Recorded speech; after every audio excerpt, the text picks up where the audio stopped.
ಆಗಲ್ಲ. ನೀವು ದಯವಿಟ್ಟು ಅರ್ಥ ಮಾಡ್ಕೊಳ್ಳಿ.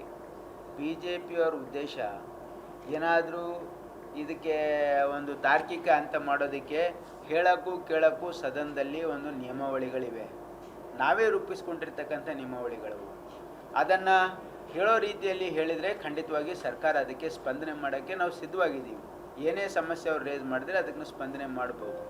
ಆದರೆ ನೀವು ಏಕಾಏಕಿ ನೀವು ಪ್ರೊಟೆಸ್ಟ್ ಮಾಡಿ ವೆಲ್ಲಲ್ಲಿ ಬಂದು ಓಕೆ ವೆಲ್ಲಲ್ಲಿ ಬಂದು ಕೂಗಾಡೋದು, ಆಮೇಲೆ ಪೇಪರ್ ಬೀಸಾಡೋದು ಅದೂ ಆಗಿರ್ಬೋದು ಹಿಂದೆ.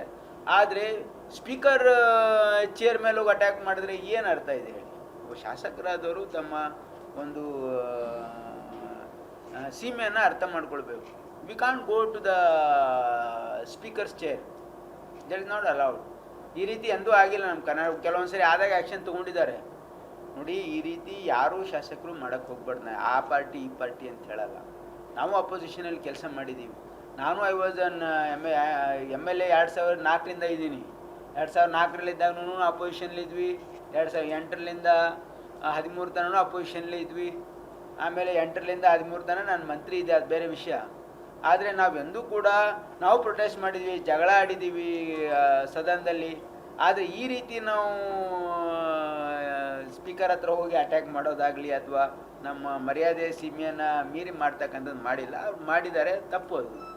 ಬಟ್ ನಾವು we are ready for any, ನಾವು ಹೇಳಿದ್ದೀವಿ, ನಾವು we are ready for debate, ನಾವು we are ready for action. ಅವ್ರು ಏನೇ ಅಪೋಸಿಷನ್ ಅವ್ರ ಕೆಲಸ ನಾವು ಅಪೋಸಿಷನ್ ಮಾಡಿದ್ದೀವಿ. No what is the duty of an opposition party, let them do. ನಾವು we have done our job.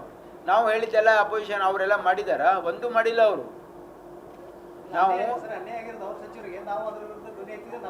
ಅಲ್ಲ, ಅವ್ರು ಯಾರು ಅನ್ಯಾಯ ಆಗಿದೆ ಅಂತ ಅವ್ರು ಏನೋ ಸದನದಲ್ಲಿ ಈ ರೀತಿ ಬಂದಿದೆ ಅಂತ ಪ್ರಸ್ತಾಪ ಮಾಡಿದ್ದಾರೆ.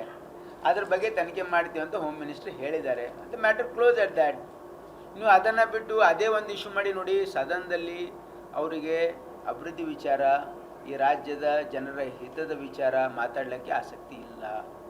ಯಾಕೆ ಆಸಕ್ತಿ ಇಲ್ಲ ಅಂದರೆ most of the M L ಎಸ್ಗೆ ಅದು ಬುಡನೂ ಗೊತ್ತಿಲ್ಲ, ತಳನೂ ಗೊತ್ತಿಲ್ಲ. ಅವರು ಬರೀ ಏನಂದರೆ ಜಾತಿ ರಾಜಕಾರಣ, ಧರ್ಮದ ರಾಜಕಾರಣ ಮಾಡಿ ಇವತ್ತು ಅಸೆಂಬ್ಲಿಗೆ ಬಂದಿದ್ದಾರೆ.